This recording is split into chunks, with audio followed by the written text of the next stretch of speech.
오늘 함께 나눌 말씀은 누가복음 10장 38절에서 42절입니다. 우리 함께 읽겠습니다. 그들이 길 갈 때에 예수께서 한 마을에 들어가심에 마르다라 이름하는 한 여자가 자기 집으로 영접하더라. 그에게 마리아라 하는 동생이 있어 주의 발치에 앉아 그의 말씀을 듣더니 마르다는 준비하는 일이 많아 마음이 분주한지라. 예수께 나와 이를 때 주여 내 동생이 나 혼자 일하게 두는 것을 생각하지 아니하시나이까. 그를 명하사 나를 도와주라 하소서. 주께서 대답하여 이르시되 마르다야 마르다야 내가 많은 일로 염려하고 근심하나 몇 가지만 하든지 혹은 한 가지만이라도 족하니라. 마리아는 이 좋은 편을 택하였으니 빼앗기지 아니하리라 하시니라. 아멘. 이 마르다와 마리아 설교는 기억이 나요. 제가 청소년 때부터 청년에 이르기까지 이 성경 구조 읽을 때마다 늘 갈등이 되는 거예요. 특히 이제 아주 작은, 물론 지금 우리 교회보다는 큰 개척교회를 섬기면서 청년들이 별로 없기 때문에 뭐 몇 명 안 되는 청년들이 모든 걸 다 해야 되는 거죠. 그래서 때로는 이제 교회 차량 운행하다 보면은 예배 시간이 늦을 때도 있고, 또 뭐 성가대 하다 보면은 예배에 집중이 안 될 때도 있고, 찬양 인도하다 보면 또 그럴 때도 있고, 이제 그럴 때마다 이 성경 구절에 맞닥뜨리면 아니 나보고 도대체 어떻게 하라는 거냐, 이런 그 고민이 꽤 있었어요. 특히 교사를 할 때도 그렇고 모든 봉사가 쉽지는 않았어요.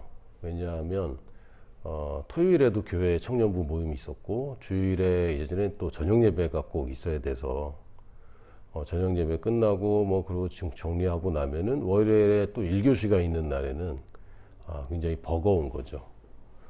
물론 이제 전도사님들이나 목사님들은 월요일날 다 쉬지만 전임 사역자가 아닌 다음에 월요일날 또 똑같은 일상이 되잖아요.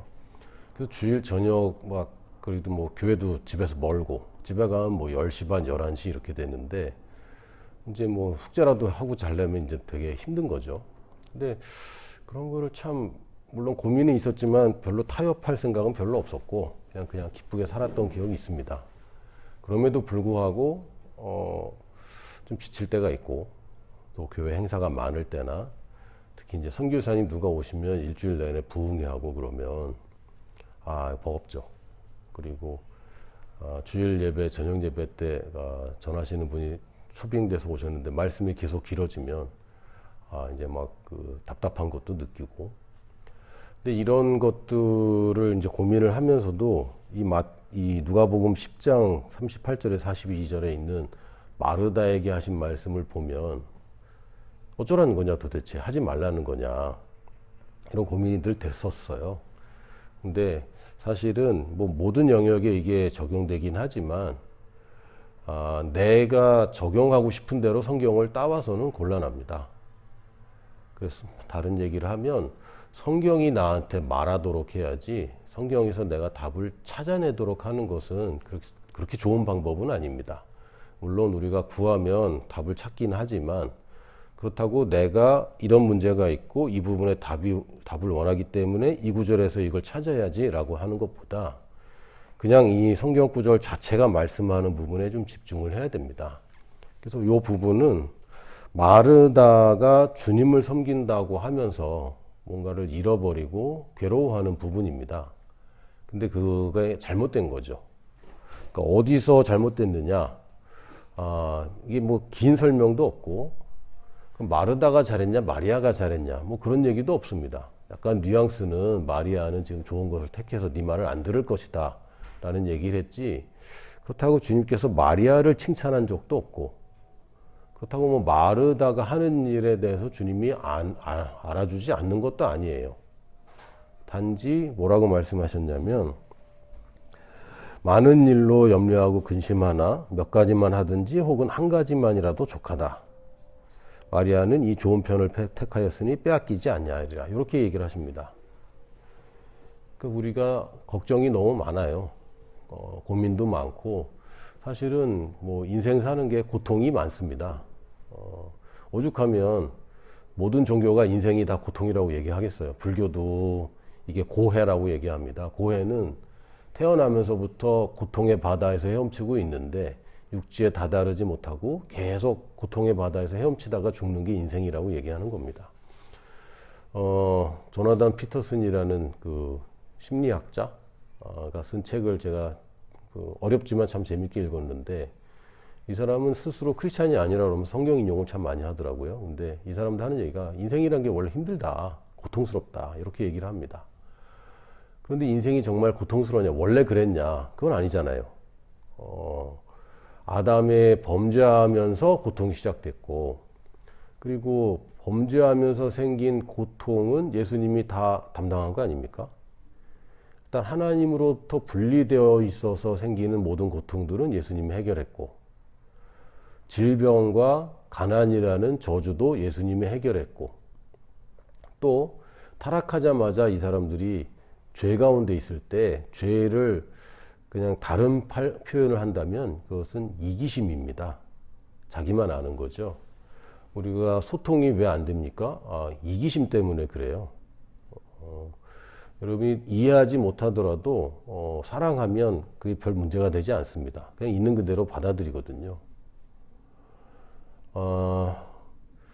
다른 사람을 정말 이해할 수 있는가? 제 경험상으로는 100% 이해하는 것은 불가능하다. 제 아이들만 봐도 제가 이해를 못하겠어요. 얘를 대부분 내가 가르쳤거든요. 그런데도 이해가 안 돼요. 왜 이러지 도대체? 오늘 새벽에 둘째가 새벽 5시에 제 방에 왔어요. 그래서 왜 왔어? 그랬더니 그냥 자기 오고 싶어서 왔대. 자기 쉬고 싶어서 왔대. 자기 집안에서 자다가. 왜 그래? 그랬더니 그냥 그렇대. 이걸 어떻게 이해해야 되지? 그래서 타일러서 보냈어요. 너는 여기서 쉴 수 있지만 네가 여기서 쉬면 아빠가 못 쉰다. 그래서 네 방에 가서 쉬어라. 그리고 9시에 깨우고 9시 반에 깨우고 9시 45분에 깨우고 10시에 깨우고 10시 10분까지 깨우다 왔어요. 그러느라고 프린트해 놓은 걸 다 싹 다 두고 오는 바람에 기껏 프린트 다 해놓고 안 가져온 거죠. 근데 얘는 왜 이럴까? 이해가 안 됩니다. 근데 저한테는 그 이해가 별로 필요하지 않아요. 왜? 사랑하기 때문에. 내 아들이고. 나도 사실은 뭐 여러 가지 이해하지 못할 일도 했고, 아이의 성장 과정에서 이해하지 못하는 부분들이 있고요. 또 청소년뿐만 아니라 어른들 사이에도 100% 이해는 안 됩니다. 그런데 왜 문제가 생기냐면 이해를 못해서 문제가 생기는 게 아니라 이기심 때문에 문제가 생겨요. 아담과 하와도 보면 아주 분명합니다. 내 뼈 중에 뼈요, 살 중에 살이다라고 얘기했던 사람이 돌변해서 하나님이 주신 이 여자 때문에 내가 이렇게 됐다. 이거 굉장히 극적인 변화죠. 근데 이 모든 문제를 사실은 예수님이 다 해결했습니다. 그럼에도 불구하고 우리는 계속해서 고통이 있는데, 우리는 이거를 왜 이런 일이 생길까? 우리는 어떻게 다뤄야 될까? 힘들잖아요. 육체적으로 힘든 거, 근데 여러분 즐거우면 별로 안 힘들거든요. 가끔 즐거운 스포츠, 또 즐거운 놀이를 하면 그렇게 힘들지 않습니다. 사실은 공부 자체도 그렇게 힘든 게 아닌 거예요. 억지로 하니까 힘들지. 저희 애들한테 제가 주장하는 것은 공부는 원래 재밌는 것이고 인간의 본능이다라고 제가 계속 주장합니다. 애들이 공부를 싫어하려고 그래서 아니다, 인간의 본성이다. 인간이 공부하는 걸 싫어했으면 문명이 이렇게 세워질 수가 없다. 그리고 아이들 보면은 걸그룹 멤버들 이름 다 외우고, 특히 저희 셋째가 거기 연예 전문가거든요. 저 배우 이름이 뭐고 어느 드라마에 나왔고 뭐 시시콜콜한 걸 다 외우고 있어. 근데 나는 그거 못 외우겠거든요. 특히 걸그룹 애들을 보면은 얘가 쟤 같고 쟤가 걔 같고, 그런데 우리 아이는 그걸 좋아합니다. 그러니까 좋아하면 다 학습을 하게 돼 있는 거죠. 그럼 문제는 뭐냐? 삶이 고통스러운 게 문제는 아니고, 우리가 뭔가 지금 놓치고 있는 부분이 있고, 또 우리가 분명히 가졌는데도 못 누리는 부분이 있기 때문입니다. 오늘 마르다 마리아 이 상황만 보더라도 마르다가 하는 말을 보면 이 사람이 지금 뭐가 잘못되는지 정확하게 나옵니다. 뭐라고 그러냐면, 예수께 나아가 이르되 주여 내 동생이 나 혼자 일하게 두는 것을 생각하지 아니하시나이까. 그러니까 자기가 중심이 돼버렸죠. 예수님을 위해서 한다고 하는데 사실은 예수님 중심이 아닌 거예요. 시도는 좋았습니다. 시도는 우리 집으로 와서 주무세요 라고 얘기를 했고, 또 예수님이 뭐 일행이 있잖아요. 한 사람이 아니기 때문에 이게 굉장히 버겁습니다. 그런데 예수님을 위해서 하는 것 같지만 사실은 자기 자신을 위해서 하고 있는 거예요. 처음부터 그랬을지도 모르고 어쩌면 중간에 이게 슬그머니 미끄러졌을 수도 있는데, 나 혼자 일하는 게 지금 문제가 아니냐라는 식으로 이제 얘기하기 시작합니다. 그리고 그를 명하사 나를 도와주라 하소서. 주객이 이제 전도가 돼 버렸어요. 이게 지금도 많은 크리스찬들이 빠지는 문제 중에 하나입니다. 주님, 내가 이렇게 바쁜 거 안 보십니까? 또는 이게 주님께 그럴 수도 있고 다른 사람에게 그럴 수도 있습니다. 특히 여러분이 이제 연애를 하고 특히 결혼을 해보면 이제 아니 내가 이렇게 힘든 거 몰라? 이제 이런 식으로 되는 거죠. 나 일하고 와서 너무 피곤한데 왜 몰라? 이제 이렇게 왜 내 사정을 이해하지 못해? 이런 식으로 접근을 하는데, 이거는 마르다가 처음 시작은 주님을 위해서 했는데 실제로는 자기중심적으로 살고 있는 것을 볼 수 있습니다. 쉽게 얘기하면 우리가 겪는 고통은요, 우선순위가 잘못돼서 그렇습니다. 가치관의 문제예요. 결혼 생활이 중요하냐? 굉장히 중요합니다. 그러면 주님보다 중요하냐? 그건 아니에요. 그렇게 말할 수 없습니다. 그러면 내가 지금 재정적인 문제가 중요하냐? 굉장히 중요하죠. 인생에서 굉장히 중요한 것 중에 하나잖아요. 건강 문제가 중요하냐? 굉장히 중요합니다. 그런데 그것이 주님보다 중요하냐? 그건 아니거든요. 그러면 다시 얘기하면 주님의 선하심과 주님의 나를 향한 사랑은 나의 재정 상황과 상관없이, 또 나의 관계적인 상황과 상관없이, 혹은 나의 건강 상황과 상관없이 그것은 늘 좋은 것이고 거기에 늘 만족할 수 있습니다. 중요하지만 이 중요성은 늘 상대적인 거고, 하나님 한 분보다 모든 것들은 덜 중요합니다. 근데 이걸 놓치면은 이제 우리가 이걸 고통이라고 느끼게 돼요. 바울과 실라가 찬양하는 걸 보면 이 사람들이 억지로 한 게 아니라는 것을 알 수 있어요. 이 사람들이 매를 맞고 위협을 당하고 사실은 공포에 빠져서, 만약에 이 마르다의 상황이었다면 주님, 우리가 이렇게 매 맞는 것을 보지 않으셨습니까?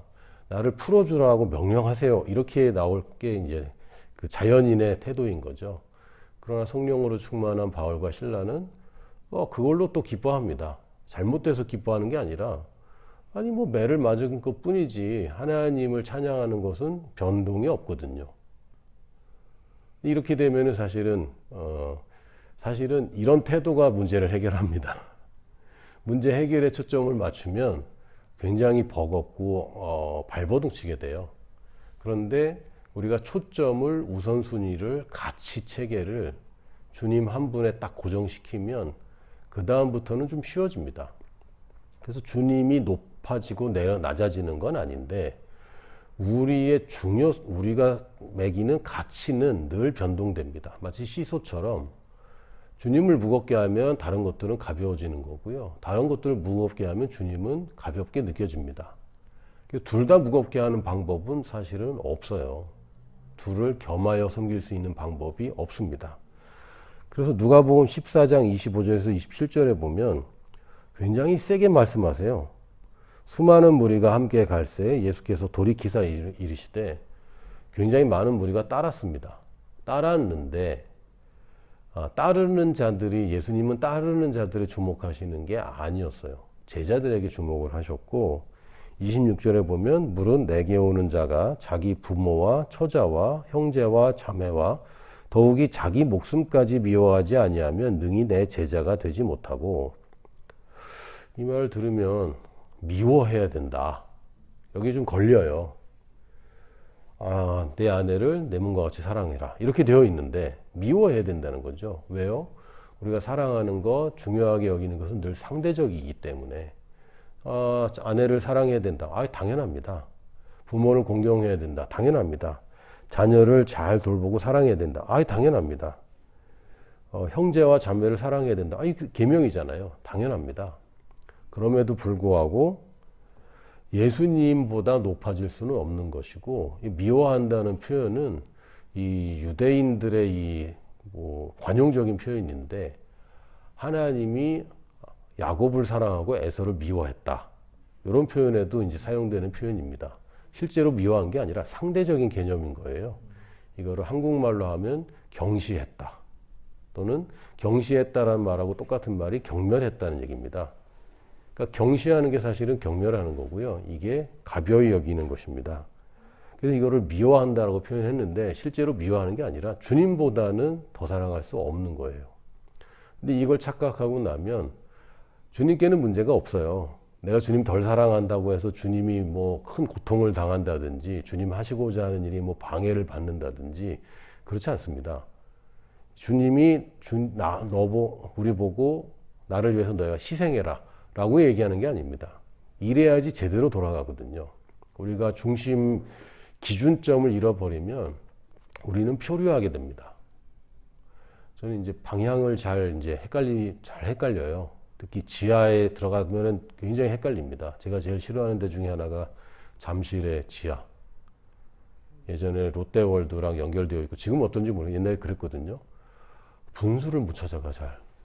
그리고 나오면 늘 엉뚱한 데로 나오고. 요새는 잠실 갈 일이 없는데 최근에도 코엑스만 가면 그렇게 싫어요. 거기는 방향을 일부러 그렇게 속이는 것 같은 미로에 빠지는 것 같고요.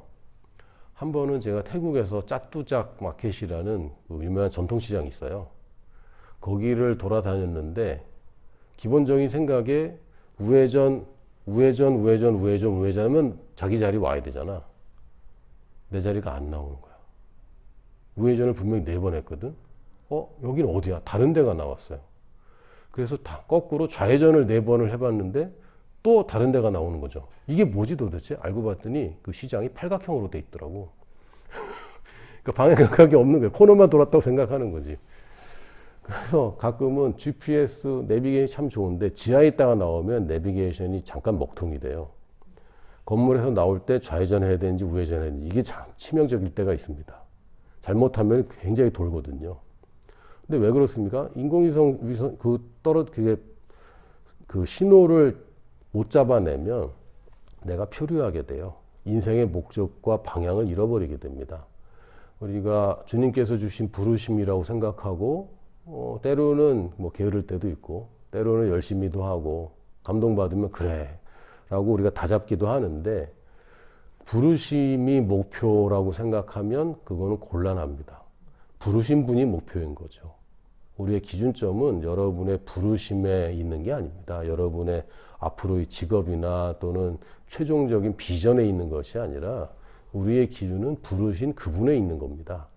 그래서 우리가 부르신 곳에 간다고 얘기하면 만약에 저 같은 경우는 선교사로의 부르심을 받아서 선교지로 간다고 생각하는데 부르심이라는 거는 부르는 거잖아요. 그러니까 사실은 주님을 기준점으로 삼지 않은 채 가는 모든 행위들은 그 표류하게 됩니다. 그래서 부르심이 명확하다고는 하는데 어느샌가 예배를 잃어버리는 경우들이 생겨요. 일을 자꾸 하다 보니까. 교회의 봉사도 마찬가지고 특히 이제 전임 사역자들도 마찬가지고 또 전임이 아닌 경우도 마찬가지인데 부르심이라는 것에 이제 너무 매이다 보니까 이 마르다의 오늘의 부르심이 뭐였습니까? 식사 대접이었습니다. 그런데 주님을 놓치는 거죠.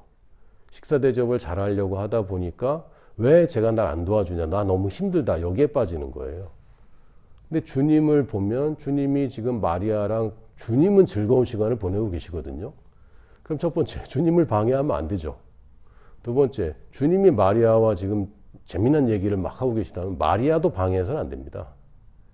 근데 이제 마르다가 누구를 섬기는지를 잃어버린 결과예요.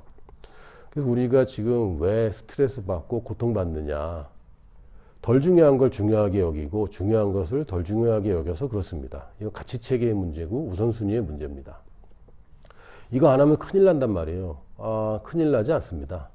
정말 큰일 나느냐? 아니요. 하나님이 계시는데 왜 큰일 납니까? 그렇지 않거든요. 제가 앤드류 월맨 목사님 책을 참 좋아하는데 이분 거의 뭐 절반 정도 설교나 책은 대부분 100% 나오고요. 이분 설교만 하면은 한 3분의 1 내지 반 정도는 꼭 베트남 얘기를 꼭 하십니다. 이분이 베트남전에 참전했던 분이거든요. 그래서 자기가 대학을 다니다가 하나님이 그만두라는 그 감동을 주셔서 대학교를 그만둬서 징집되게 돼 있는 거예요. 그러니까 그때는 대학을 그만두면 베트남 전쟁에 참전해야 되는 그런 상황인데 자기가 그만뒀고 이 자원을 이제 모집하는 사람이 모병관이 이제 집에 찾아와서 얘기를 했는데 모병관한테 이렇게 얘기했대요. 하나님이 원하시면 난 베트남 전쟁에 가는 거고 하나님이 원하시면 나는 안 가는 거다. 그러니까 아주 단순한 거죠. 근데 다음날 징집 영장이 나온 거예요. 그러면 이 사람은 그 어머니 목사님 얘기는 이 모병관이 손을 써서 자기를 징집한 것 같다. 근데 그래도 이 사람이 아무리 힘써도 하나님이 원치 않으시면 나는 안 가는 거다. 근데 가게 됐으면 이건 하나님의 뜻을 알고 간 거고 거기서 살아남았고 거기서 하나님과 더 깊은 시간을 가졌고 인간의 참상을 본 거죠.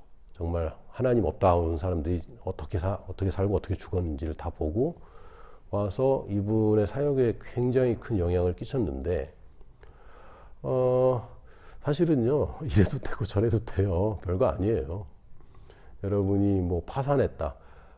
천국 가면 뭐 그거 다 잊어버리는 거고 별 의미 없어요.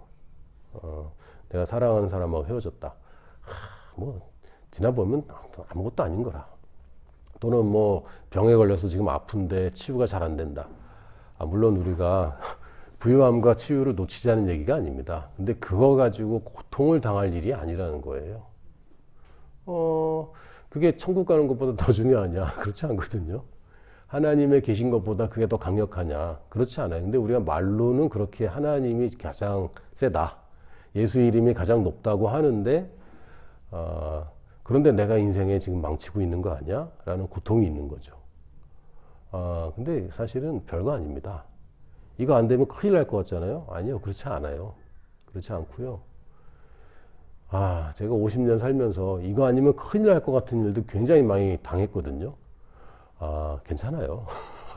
그렇게 내 인생을 막, 크게 변동은 있지만, 그게 저를 넘어뜨리거나, 저의 평안을 앗아가거나 그럴 수 없는 거예요. 왜? 더 중요한 게 있는 거고 또 강력한 게 나한테 있기 때문에. 물론, 안 흔들린 건 아니고, 많이 흔들리고 막 휘청거리고 막 자빠지고 넘어지고 그렇다 했지만, 근데 내가 이렇게 그거 가지고 그렇게 할 게 아닌데, 해결이 된 것도 있고, 영원히 해결 안 된 문제도 있습니다. 그런데, 그거 그렇게 큰 게 아닌 거죠. 하나님이 가장 중요한 분입니다. 보이지 않는 하나님 얘기보다 주 예수 그리스도가 가장 중요한 분입니다. 그래서 히브리서 12장 1절에서 2절을 보면 이렇게 얘기합니다. 이러므로 우리에게 구름같이 둘러싼 허다한 증인들이 있으니 모든 무거운 것과 얽매이기 쉬운 죄를 벗어버리고 인내로서 우리 앞에 당한 경주를 하며. 지금 경주하는 사람은 다른 생각하면은 곤란해요. 사실은 뒤에서 누가 쫓아온다 혹은 나보다 앞서갔다 이거 생각하는 사람은 경주 잘 못합니다. 그렇죠. 남이 쫓아온다고 자꾸 뒤돌아보는 사람 빨리 못 달리죠. 또 뒤쳐졌다고 힘 빠지는 사람도 빨리 못 달리고요. 저는 예전에 칼 루이스, 벤 존슨, 이 1988년 올림픽 때 이제 100m 9초대를 뛰던 사람들이거든요. 이 사람들 금목걸이를 하고 뛰더라고. 저거 빼면은 0.01초 정도는 단축되지 않을까. 근데 그걸 하고 달리는 되게 이상하더라고요. 사실은 그런 거 다 빼야 정상이잖아요. 그 제시 존스라는 그 400m 뭐 계주 이 사람도 메달을 막 3개, 4개씩 따는 사람인데 손톱이 뭐 엄청 길고 막 화장하고 막 치렁치렁한데 잘하더라고요. 그래서 저 사람이 저것만 안 하면 더 기록을 경신할 텐데 이런 생각을 해봤거든요. 근데 이제 심리적인 게 크니까 그렇게 하겠죠. 불안하고 하니까. 근데 사실상 우리가 지금 이거 꼭 가져가야 돼, 저거 꼭 해야 돼, 남들처럼 이거 해야 돼. 그거 다 얽매이기 쉬운 것들이고요. 아, 난 아직도 이걸 못 끊었어. 이거 다 무거운 것들입니다. 그러니까 뭔가 지금 우선순위에서 우리가 착각하고 있는 거예요. 이게 좋은 줄 알고, 이것이 나한테 좋은 것인 줄 알고, 내가 진짜 즐거운 줄 알고 착각하고 있는 거죠. 마치 중독된 사람처럼. 중독이 무섭잖아요. 지금 뭐 한국이 마약 청정국이 더 이상 아니다. 진짜 더 이상은 아닌 것 같고요. 중독되면 안 된 사람들이 볼 때는 되게 이상한 짓을 하는 거죠. 그런데 중독된 사람들은 우선순위가 더 이상 바로잡기가 너무 어려워져요. 근데 안타깝게도 우리가 세상에 중독되어 있거든요. 우리 뇌가, 우리의 생각이, 우리 가치관이, 우선순위가 온전하지 못합니다. 하나님의 말씀으로 계속 바로잡고 있는데 저 역시도 온전하진 못합니다. 말씀대로 하려고 애쓰고 있는데 아직 온전한 우선순위가 되어 있는 것 같진 않아요. 어떻게 아느냐? 일단 저보다 우선순위가 바로 된 분들을 제가 몇 분 알고 있거든요. 그러니까 그런 분들을 볼 때마다 굉장히 큰 감동과 도전이 되죠. 우선순위를 바로 해야 됩니다. 그래서 2절에 보면 믿음의 주요 또 온전하게 하시는 이인 예수를 바라보자. 예수님이 온전하게 해줍니다. 그러니까 내가 지금 무거운 죄를 짓고 얽매이기 쉬운 것들을 막 하면서 그걸 해야 온전하다고 생각하는데 예수님이 온전하게 해주십니다. 근데 예수님이 어떤 분이었습니까? 그는 그 앞에 있는 기쁨을 위하여 십자가를 참으사 부끄러움을 개의치 아니하시더니 하나님 보좌 우편에 앉으셨느니라. 부끄러움을 개의치 아니하시더니. 한국말 개의치 아니했다. 좀 어렵긴 한데 이거는 이제 무시했다, 경시했다. 다른 말로 하면 미워했다는 뜻입니다. 그러니까 하나님 예수 그리스도는 그 앞에 있는 수치를 미워했습니다. 왜요?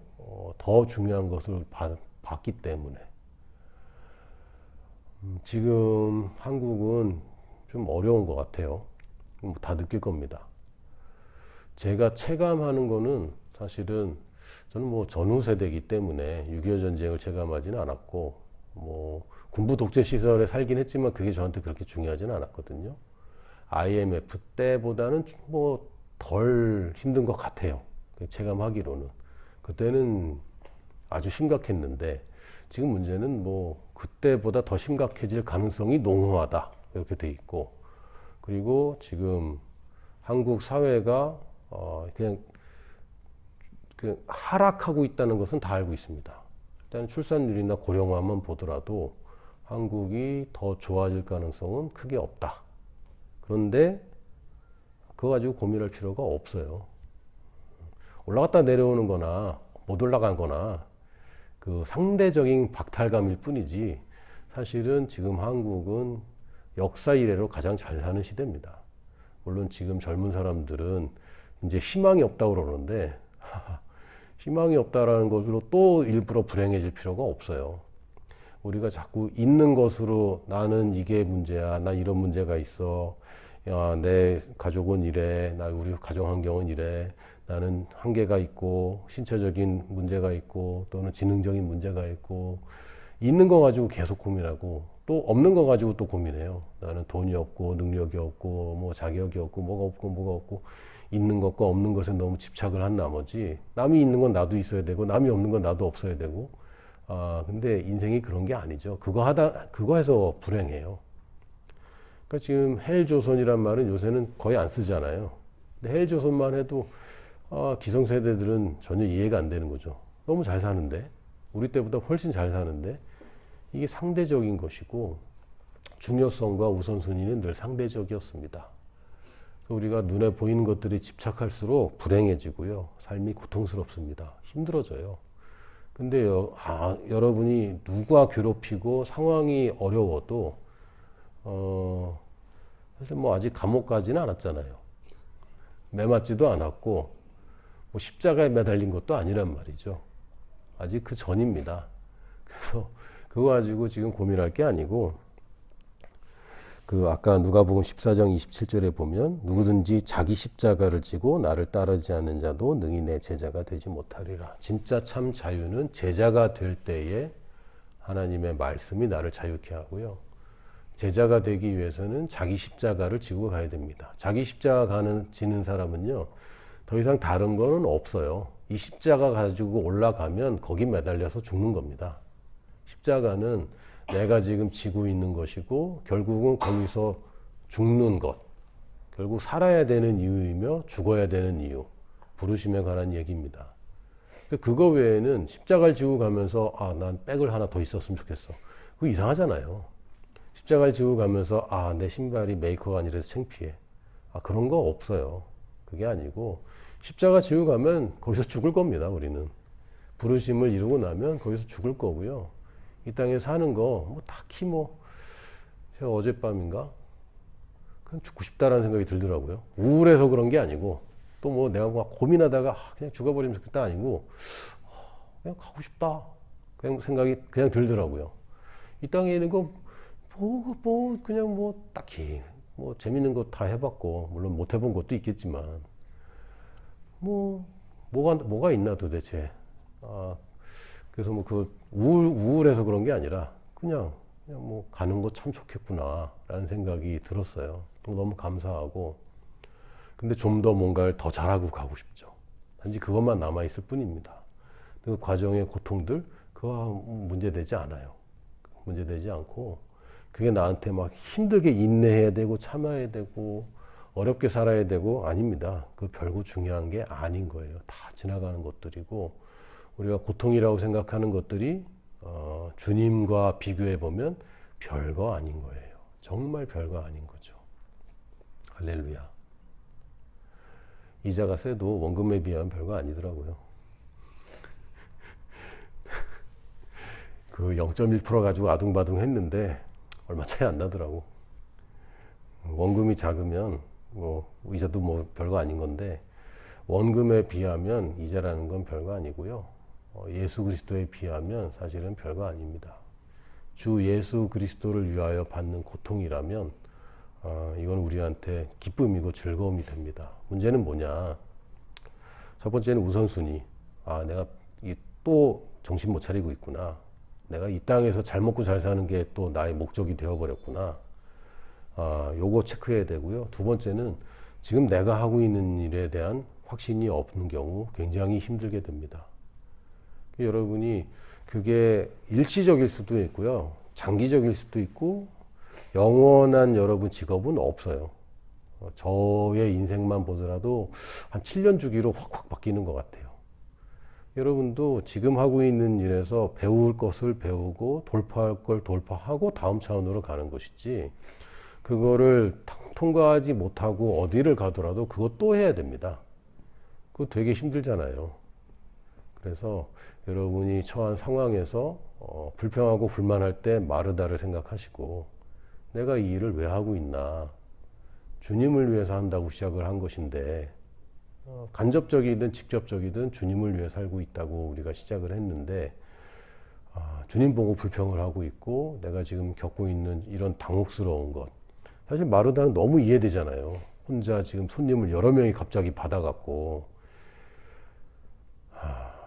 제가 라오스에 살아보니까 전에는 몰랐는데 굉장히 불편한 거 아궁이가 하나라는 거. 우린 지금 아궁이가 보통 서너 개잖아 집에. 그리고 전기포트 따로 있고 손님 오면 가스레인지 또 하고. 근데 제 제자네 시골집에 갔더니 아궁이가 하나야.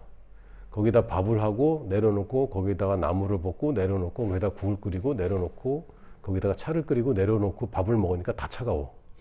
다 식었어. 근데 이 아궁이 하나 가지고 지금 최소한 13명이고 성경을 잘 보면은 더 있었던 것 같아요. 근데 왔는데 얼마나 분주하고 너무 이해되죠. 그런데 그게 우리가 추구하는 정답은 아닙니다. 인간적으로 이해는 되지만 우리는 마르다처럼 살고 싶지 않아요. 주님을 위해서 지금 일을 하고 있는 것이지 그래서 저 사람이 안 하고 나만 해. 이거는 나에게 불평이 될 수 없습니다.